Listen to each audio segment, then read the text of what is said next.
Welcome to the Her Story Circle podcast, the podcast that brings you the extraordinary tales of everyday women who are changing the world.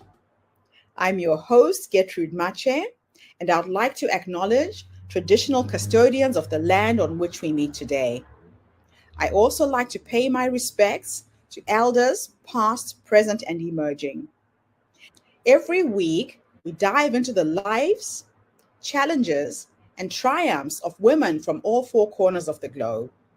We're here to inspire, enlighten, and connect, sharing stories that uplift and empower. So grab a cup of coffee, settle in, and join us as we explore the incredible journeys of women shaping our future. This is Her Story, where every woman's voice matters. Hello, everybody, and welcome back to the Her Story Circle. This is Gertrude Mache here in beautiful Melbourne, Australia. And today I am graced with the presence of yet another fascinating woman. Welcome, welcome, welcome to our tribe. Please tell everybody your full name, where you're based, and share your story with us today.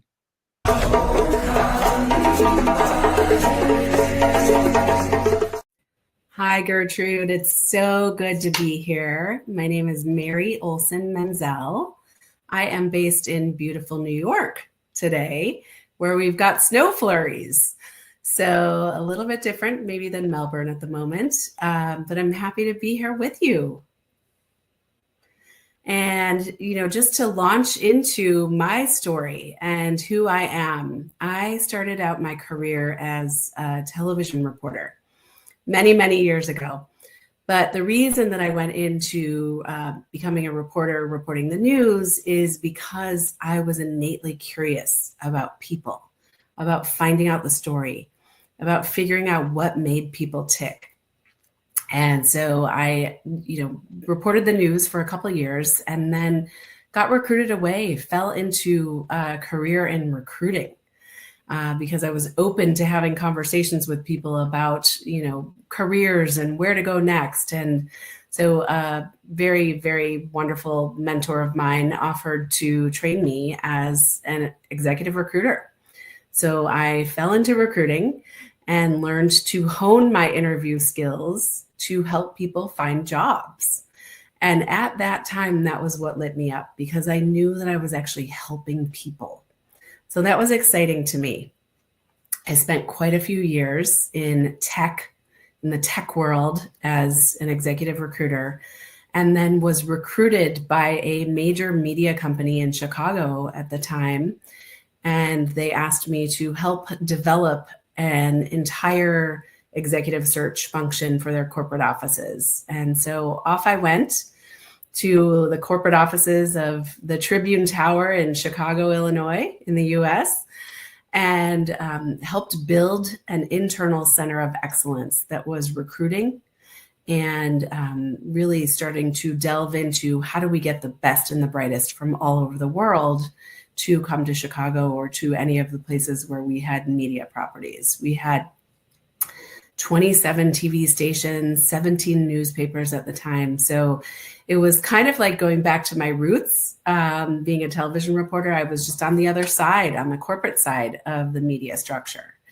So that was a lot of fun. That was where I really, really honed my not only executive search, but coaching expertise. They helped to train me to really help people onboard and become a better leader at Tribune Company. I took a little sidestep there because I was also given the opportunity to get my master's degree at Kellogg, which was Northwestern University's business school. And then I took a little sidestep to learn a little bit more about sales. And so I was really doing sales, selling advertising for WGN TV for a couple of years in Chicago, just to learn what it's like to be outside of the corporate world and to understand a little bit more about the inner workings of media sales and advertising and all of that good stuff. And then I came back into corporate, and it made me a better coach. It made me a better recruiter. It made me a better leader, understanding the inner workings of the business. And then a couple of years later, my husband, we had the opportunity to move to New York. And we moved to New York. I worked for a couple different search firms, but what I really missed was the strategy and the coaching and the development of people. And so when my kids were very young, I started MVP Executive Development, and that was now 13 years ago. And what I did with MVP Executive Development is I did exactly what I wanted people to do for me in the corporate world. And so we created an executive search firm, but we also did executive coaching, and we helped executives thrive in their first 3 to 6 months on the job so that they could actually be a bigger and better success in the companies that we placed them at. The coaching then took on a life of its own. We were doing so much in the leadership world that we just had more and more demand for coaching. And at that point, I had created a 10-step curriculum to help people pivot. And what was happening is we had a waiting list. So I started writing a book. And this is my book that's out there in the world now called What Lights You Up. And it's all about tapping into what lights you up, tapping into what is it that gives you joy on a daily basis, and doing more of that in your career. So we evolved. We continued to evolve in the 13 years that we've been, existing as MVP. And so now I actually phased out the executive search division because I had to stand in my truth and do what lights me up. And what lights me up is helping people thrive in their careers. So we are doing all executive coaching, leadership development work. We are doing, still doing the MVP Pivot program as well, but we're also working with large teams across the globe, thanks to Zoom now, but large teams across the globe, and helping to elevate their leaders, elevate the executives, and then help them make sure that their teams are performing even better than they were before. I guess one of the things that is fascinating about your story, Mary, is that you've been able to transition from one area to the next. And a lot of people get stuck, especially women, in one pathway and find it very, very difficult to do the things, like you said, that light them up, that really makes them want to wake up every day. So what advice do you give to somebody who wants to pivot, who wants to transition? What was the first step? The first step, Gertrude, is being open to the possibility, right? And knowing that maybe you want more. And, really thinking about, okay, is what I'm doing right now at this very moment, is it something that's getting me excited to get my head off the pillow every day? And if you can't answer yes to that, then it's maybe a time to start tapping into your friends and your family and your network and putting it out there that maybe there might be something else that you would be interested in doing. There might be something else that you'd be interested in talking about, and just kind of starting to be open to, the conversations and the possibilities around what else might be available out there for you. It's very exciting. Now, your book, What Lights You Up, has resonated with many people. What was the pivotal moment that motivated you to create the 10-step up pivot methodology? Yes, there were a lot of pivotal moments, I'll tell you that. But really, truly, I created the methodology when very quickly after I started MVP, so almost 13 years ago. But what happened is the program became so popular that executives were saying, wait, you need to talk to my husband, you need to talk to my wife, you need to talk to my daughter, my son, and everyone else in between. And we could not clone ourselves. We are a small but mighty team. And so I decided, you know what, I'm going to write this book for people who don't have access to us, or for people who don't have the means to pay for an executive coach. Oh, that is so beautiful. And so that's where you were able to scale and reach and help more people. Exactly. Now, can you elaborate on your concept of humane leadership and how it's transformed the way that businesses operate? Yes, yes, such a great question. So, humane leadership is really about being the kind of leader that inspires your people to do their best work. So, that means understanding what it is that drives your people, what it is Mm. that motivates and inspires your people. And when you know that, you can become a more humane leader. And by the way, also being authentic to who you are, not putting on a mask when you walk into the office or onto a Zoom, really being who you are as a true leader and being your authentic self so that you can allow and give your people permission to be their authentic selves at work as well. You allow people to show up if you show up, right? Exactly. Yeah, that's just beautiful. What common challenges do you see executives facing when transitioning to more fulfilling careers? And how does your methodology address them? Yes. Well, a lot of times we work with executives who might want to be looking for more meaning in their careers, right? Mm. And sometimes that meaning means stepping out of corporate America and going into a nonprofit or pivoting into something that maybe doesn't pay as much. So Yes. that's the biggest challenge that we have with our executives, with many of them, because they're looking for that purpose and that meaning. And so we actually urge them to create a multi-pivoted or multi-pronged year-long program for themselves, right? We help them through it, but we actually say, okay, here's your plan. This is your first year. What do you need to make in order to bridge that gap? What about your second year? Creating even like a 1 to 2 to 3 to even 5-year plan so that you're prepared financially to Yes. make that pivot in a way that is meaningful and actually doesn't hurt you at the bank account. Yeah, because at the end of the day, you want to make sure that you're still able to pay your bills and survive. Exactly.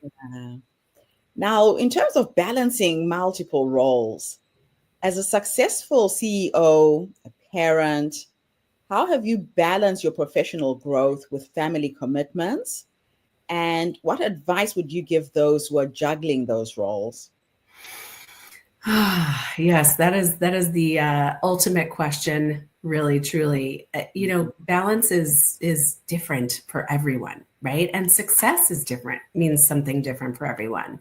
So to your point, Gertrude, for me, balancing being a successful CEO, running a successful business, and being a mom of three was being able to actually put up pretty healthy boundaries around my work, but also to kind of be able to put that work away when I needed to be present for my kids. So there was a friend of mine, Lynn Smith, who just was on NBC recently, said that even when you have young kids, we all think that we need to spend hours and hours, of our day with them after work, and we're stressing ourselves out, and just putting so much pressure on ourselves as working moms. But actually, quality presence and time with a child could be 15 minutes, as long Yes, as they know that you're focused on them and they know that you care and they know that you want to be with them. that is so true. I created my business when I had my three kids as well, like you. And I ended up having appointments with each of them Yes. every week, just 15, 30 minutes with each of them individually. So they felt really like I was spending time with them and not the family. We have Yes. to juggle all kinds of things to make sure we're taking care of our kids. Now, in the middle of all of this, you had a bout of cancer. Tell us a little bit about that story and how you navigated that. Oof. Yeah, that was adding another layer to the already complicated role of working mom, right? That's when it all comes into perspective, though, Gertrude, for sure. Mm. My kids were, gosh, I'm 11 years cancer free now. So my kids were 13, 11, and 3 at Wow. the time. And I went into survival mode. And I also started to really, really think about, okay, what is my legacy? What do I need to do for these kids just in case? Now, I got very lucky and I got through it and I'm still here to tell the story. But, when anybody has a cancer diagnosis, it's like your world goes black, and you don't even it's so shocking, and you don't know, is it stage 1, 2, 3, whatever it may be. You don't know what your battle ahead is going to look like. So once again, I think, being present in those moments, making sure that you can be there for yourself too, not just for your kids and your business and, your partner, but for yourself. Challenging times. Yes. Now, you emphasize incorporating gratitude into daily practices. How has this shaped your leadership style and influenced your clients? Oh, so much. I mean, gratitude is everything. And I've taught my kids that, just understanding and appreciating each day. Part of that, I think, was innately who I was, because I'm a pretty naturally happy person. But the cancer diagnosis and getting past that and understanding that life is so precious really made me put a different, thought around what a gift it is to wake up every day, right? Mm. And not every day is perfect, and not every day is going to be one that you're like, whoa, I'm so grateful for today. But if you can even find joy in the little things, it just helps immensely. A good cup of coffee, a hug from your child, a win at work, the little things add up and create a life that you just appreciate and that you love. Yeah, and then also just looking back at how far you've come, reflecting back every day. When you look at when you were in the middle of your health crisis and where you are now, that's something of a miracle, really. But Yeah. sometimes we forget. Mm-hmm. Just Yeah. go day to day, just going, going, going. We forget to reflect back. Now, your coaching philosophy, what do you believe sets an exceptional executive coach apart? And how do you embody those qualities in your work? The first thing is gratitude, right? I mean, really appreciating where they are, really appreciating the role that they have, the Yeah. opportunity that they have to lead people and inspire and change lives. I think the second thing is empathy. Truly, Gertrude, it's when you can put yourselves in the shoes of another, that really helps you to be a better leader. It helps you to understand where your people are coming from and what they need in order to thrive in their jobs. Yeah, empathy is everything. It's not always easy to feel what the other person might be feeling or having experienced, but we really definitely have to try and go back there. Now, what has been one of the most significant challenges in your career, and how did you overcome it? There have been so many. I think it's interesting. I think the cancer diagnosis, trying to work through that, trying to work through treatments and all that was very, very significant. But then I think, COVID 2020, right? A global pandemic was pretty daunting as well. The good news for us was that while our recruiting was really suffering during 2020 because people weren't hiring as much, our coaching practice, because leaders needed to understand how to lead through crisis, quadrupled.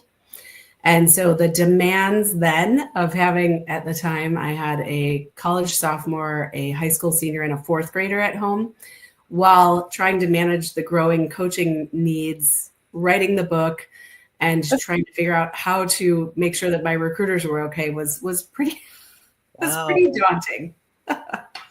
I can imagine juggling all of those balls, that you got through it. Yeah, we all do, right? I mean, we all, I think there's one of the best quotes, out there, and I don't remember who said it, was, everybody's going through something, so be kind, right? We're all juggling a lot of balls. We're all trying to do the best we can. And sometimes the best looks different on different days, right? Yes. Yeah, that's so true. Now, your mission focuses on creating a ripple effect of happiness and fulfillment. Can you share an example of how this has played out in your clients' lives? Yes, yes. Well, I believe so wholeheartedly, which is, of course, why I do what I do and why I wrote the book. What is, when you're happy in your job, when you're doing something that you really, really enjoy, you can't help but have that infectious enthusiasm for those around you. And that right there, Gertrude, is what creates that ripple effect, right? So when you're finding joy and gratitude and inspiration in your day-to-day life, it's easier to be out there inspiring others to do the same and leading by example. Yes, that is so true. I love it. And I do love the ripple effect, because sometimes you do get to see it when you start getting the feedback from the Yeah. people you're working with as well. Yes. Awesome. So where do you see MVP executive development heading in the next 5 years? And what new initiatives excite you the most? Great question. I just had a meeting because it's, January 6th right now, right? And we're at the beginning of 2025. I just had a meeting with my team this morning about that very question. And, what we're thinking about is we are touching human lives, right? And we're helping to guide leaders to be better leaders. But how do we do that on a larger scale, right? How does that ripple effect become, across the oceans, right? How do you feel that ripple effect from New York to Melbourne? And, creating just a deeper understanding of the fact that you can, you have the opportunity to do what you love. And the more that people understand that, the more you're going to see the essence of the world and the energy of the world change, because you're going to have happier people out there. So what shifts in workplace culture or leadership styles do you see gaining momentum, and how should leaders adapt? Well, the biggest shift, right, is how and where and when people are working, right? I mean, for you, it's your morning, it's my afternoon, and we're able to work together, which is a brilliant and amazing thing. But I really think that the biggest shift that I've seen is, I'm in my 50s. And when I started out in corporate America many, many years ago, it was almost like the Superman syndrome, right? Where you walked into the office, and you took off your coat and then you were somebody else, right? You were like Superman at work, and then you put your coat back on and you went out and you were like Clark Kent. Well, bringing your authentic self to work is the best thing that you can do. And now we're seeing more and more leaders doing that, like being authentic to who they are. And then again, in turn, allowing their people to show up as at work as their true selves. Right. That's just fantastic. Yeah. When you are a full version of yourself, that's when you are operating at your optimum. Exactly. What has been one of the most rewarding experiences as a coach and business advisor? There have been so many. I'm so lucky to do what I do because, I get to help leaders live their best lives. I get to help leaders not only become better leaders, but get more out of their teams and do things that they're actually enjoying doing, right? And so I think what gives me the most joy is working with somebody who feels stuck and then seeing the evolution of the light bulbs going off in their eyes and on their face, literally, where they're like, oh my gosh, I can do more, I can be more, and allowing themselves to actually expand into what it is that lights them up. Yeah, those light bulb moments are just absolutely magical. I see that with a lot of my clients. What advice would you give or offer to someone looking to step into a leadership role for the first time? Well, I'd say read the book. I'm kidding. No, I would say, what? Don't be intimidated. Don't let fear get in your way, because a lot of times when people are stepping into a new leadership role, they put so much pressure on themselves, right?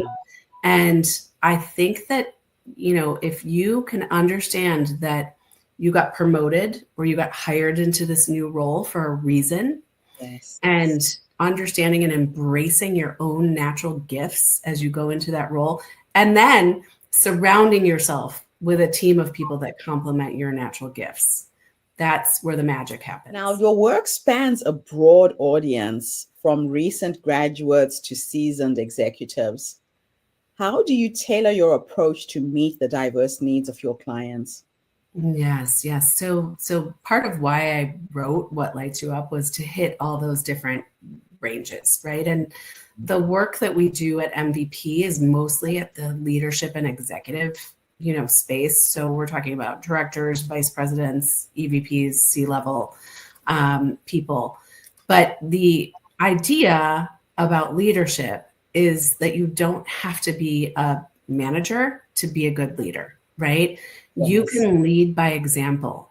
You can lean into doing the best job you can as a new grad, just as much as you can as a CEO, right? And Yes. that means looking for places to help, right? Looking at where are the gaps in my organization and how can I help fill those gaps?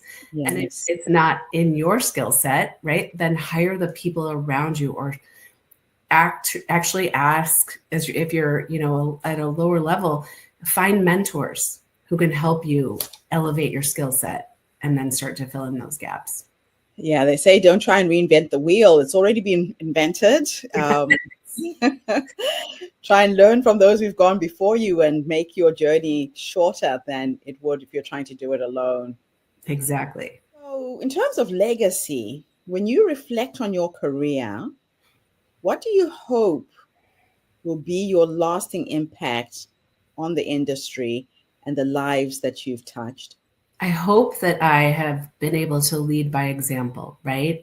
And we talked about it earlier. I've had quite a few pivots in my career, but I continue to, when I'm reinventing or pivoting, to really look for where are the places where I can have the biggest impact? Where are the places where I can actually continue to do what lights me up? Because if I'm not happy, if I'm not lit up, I'm not good for those around me, nor am I good for my family. Now, my last two questions are a bit of a thought experiment. In the first one, I am going to take you back, and we are going to meet that woman who was working in her business, things are going well, and she suddenly stopped with a health challenge that scares a lot of women, the Mm-hmm. diagnosis with cancer. People go into fear a lot of times, and fear can really paralyze you. If you could go back and give her three nuggets of wisdom based on what life has taught you up until this point, Mm-hmm. and it could be just generally in life and what you've learned so far, what three nuggets of wisdom would you give her? Wow. Okay. The first thing I would say is take a deep breath, because, a health challenge, a diagnosis like the one I had, it knocks you off your axis, and it's very scary, right? And so the first thing that I actually did that day after I found out is I went down, we live pretty close to the water, and I went down to the water, and I'm going to cry, but I said, please God, make sure that my kids are taken care of, right? It's kind of when everything else gets stripped away and you're like, okay, what's the most important thing to me, right? Making sure that those that you love are taken care of, just in case you can't take care of them anymore. So the first is a deep breath. The second is faith. I mean, faith in something, right? Whether it is God, the universe, anything. I think that faith helps you get through a lot of the challenging times in your life. And the third is don't give up. Don't give up. Keep fighting. Keep pushing. Give yourself a break when you need it, but don't give up. That's absolutely beautiful, Mary. Thank you for that. Yeah, and it really applies to almost everything in life. I was recovering from congestive heart failure, so I know what it's like to be on your back and not knowing what's coming. Mm-hmm. Absolutely incredible.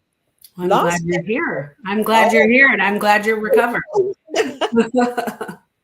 I'm eternally grateful I'm here. And that's why I created her story, to get support from the women that I mentor and coach, and to share my story as I was recovering. It really helped me get back on my feet. It's beautiful. That is one other good point, and another really, really great piece of advice.